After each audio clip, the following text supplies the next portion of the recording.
Que voudriez-vous qu'on retienne de vous? Que j'ai cherché à être proche des gens et que j'ai tenté, et je pense réussi assez souvent, à faire grandir des gens, à faire grandir des groupes, à faire grandir des communautés par la confiance que je leur faisais. Je suis quelqu'un qui ne dit jamais de celui-là, de celle-là, on ne tirera jamais rien de bon. Au contraire, je pense que quand on fait confiance aux gens, on leur donne l'occasion de grandir. Et ça, c'était une des passions maîtresses de ma vie, faire confiance. Alors ça, c'est un message d'ouverture, mais vous avez aussi eu des mots qui ont pu être considérés comme durs par rapport à certaines situations. On pense aux homosexuels, à l'avortement.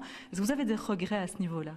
Aucun regret, si on veut bien écouter ce que j'ai dit ou lire ce que j'ai écrit dans son contexte.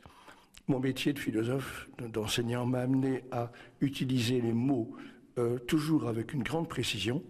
Et quand on veut bien situer mes soi-disant déclarations dans leur contexte, elles font réfléchir. Elles suscitent peut-être une réaction, mais jamais, jamais en blessant les gens. Mais pour cela, il faut les prendre dans leur contexte. Et donc, mais si on les prend dans le sens où je les ai dites et dans leur contexte, je n'en ai aucun regret.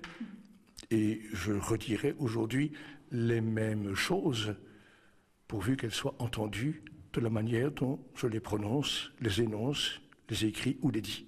Donc pour vous, il y a pu y avoir de l'incompréhension au niveau de ceux qui recevaient le message, mais pas au niveau de celui qui l'émettait, c'est-à-dire vous.